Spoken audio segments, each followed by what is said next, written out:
jërë ngeen jëf yéen ñi safoo site internet bi di Buzz Actu 221 nuyu nañ leen bu baax jaajëfal leen ci kóolu tege sopp bi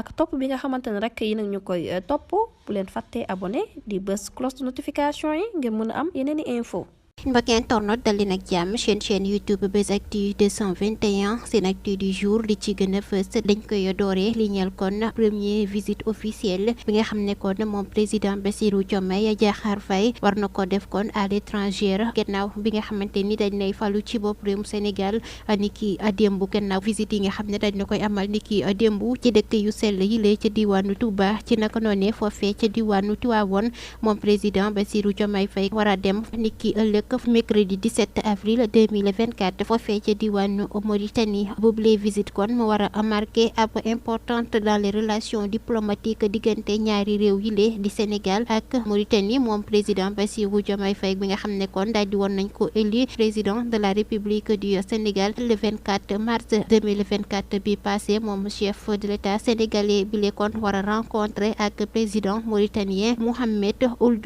Ghazouani mi nga xam ne moo occupé également li jëm nag ci mbirum présidence en exercice de l'Union africaine boobule rencontre kon mu war a am ci ab contexte de renforcement des liens entre les deux nations moom président mauritanien boobule Mohamed Ould Ghazouani moom le sa daal di woon participer ci cérémonie d'investiture bi nga xam ne président Bassirou Diomaye Faye daal di woon na ko def le 2 avril 2024 ca Diamniadio ci noonu sa gannaaw ndam bi nga xamante ni moom président Bassirou Diomaye Diakhar Faye daal di woon na ko am ci élection présidentielle yi moom Mohamed Ould Ghazouani daal di woon wokkoon kii di président Bassirou Diomaye Faye ab appel téléphonique daal di woon ko félicité waaye tamit daal di saluer confiance bi nga xamante ni askanu Sénégal daal di nañ ko koy jox président Bassirou Diomaye Faye rek kon dina def son premier déplacement à l'étranger foofee nag ca diwaanu Mauritanie ëllëg mercredi 17 avril bi lee laata kon muy dem foofee nag ca diwaanu Gambie ci samedi bi ñu dëgmal mbokk yi nekkoon boobule xibaar bi ñu indiloon ñoo ngi leen di ñaan ngeen abonné partagé